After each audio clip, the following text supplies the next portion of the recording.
नमस्कार दोस्तों। आज हम लोग एसएससी जीडी को ध्यान में रखते हुए जीके जीएस के कुछ इम्पोर्टेंट प्रश्न पढ़ेंगे और जीडी का डेट भी आ गया है, तो मुझे उम्मीद है आप लोग जोर शोर से लगे हुए होंगे। चलिए देर न करते हुए हम लोग शुरू करते हैं। हमारा पहला प्रश्न है, महात्मा गांधी को सर्वप्रथम राष्ट्रपिता किसने कहा था? इसमें 4 ऑप्शन है: जवाहरलाल नेहरू, वल्लभ भाई पटेल, श्री राजगोपालाचारी, सुभाष चंद्र बोस। इसका सही आंसर होगा सुभाष चंद्र बोस। कुछ इंपॉर्टेंट फैक्ट देख लेते हैं।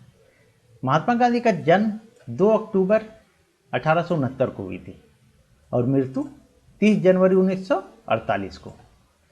यही कारण है कि 30 जनवरी को शहीद दिवस मनाया जाता है।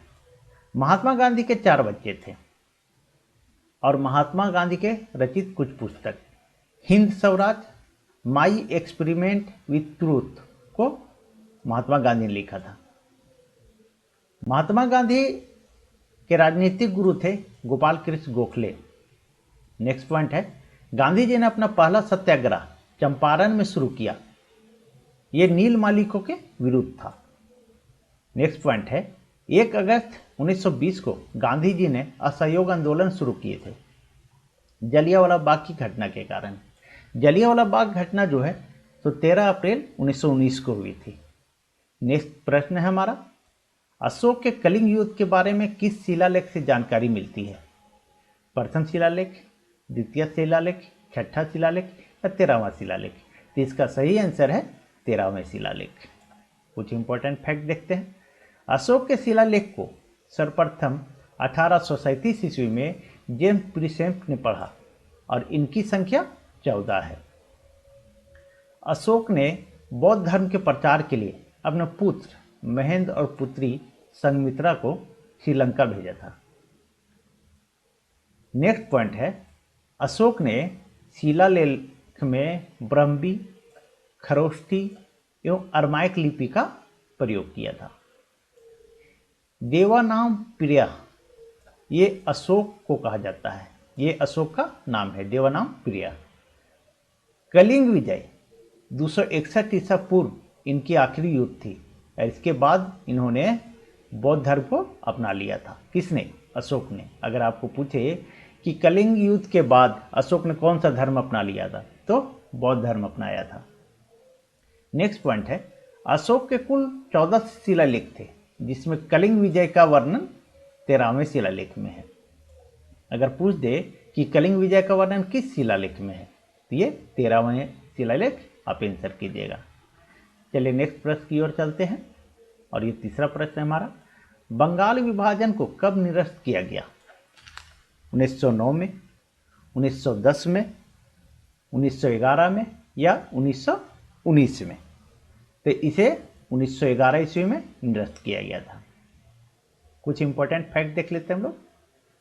बंगाल विभाजन 1905 ईस्वी में लॉर्ड कर्जन के समय किया गया था तथा 1911 ईस्वी में लॉर्ड हार्डिंग द्वारा इसे रद्द कर दिया गया।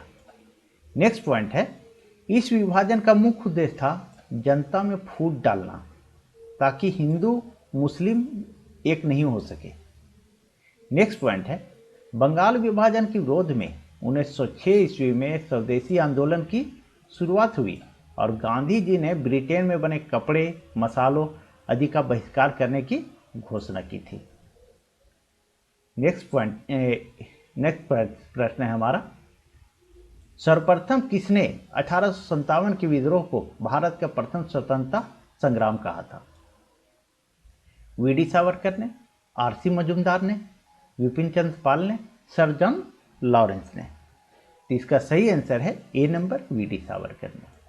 1857 के विद्रोह को भारत का प्रथम स्वतंत्रता संग्राम वीडी सावरकर ने कहा था। चलिए कुछ पॉइंट देख लेते हैं हम लोग। 1857 की क्रांति की शुरुआत 10 मई 1857 को मेरठ से हुई थी। नेक्स्ट पॉइंट है, 1857 की क्रांति का चिन्ह कमल और चपाती था। नेक्स्ट पॉइंट है हमारा, 1857 के क्रांति में शिक्षित मध्यम वर्ग तटस्थ रहे। शिक्षित मध्यम वर्ग लोगों ने क्या है कि भाग नहीं लिए थे 1857 की क्रांति में। और इस समय ब्रिटेन के प्रधानमंत्री लॉर्ड पामस्टन थे। नेक्स्ट प्रश्न की ओर चलते हैं हम लोग। अमृतसर के स्वर्ण मंदिर का निर्माण के लिए भूमि प्रदान करने वाला मुगल सम्राट कौन था? बाबर, जहांगीर, अकबर या इनमें से कोई नहीं? तो इसका सही आंसर होगा अकबर। अमृतसर के जो स्वर्ण मंदिर है उसको भूमि प्रदान करने वाला मुगल सम्राट अकबर था। कुछ इंपॉर्टेंट फैक्ट देखते हैं हम लोग। यह पंजाब के अमृतसर में स्थित है और 1577 ईस्वी की चौथे सिख गुरु रामदास ने इसकी शुरुआत की और 5वें गुरु अर्जुन देव मंदिर की स्थापना किए थे। नेक्स्ट प्रश्न की ओर चलते हैं हम।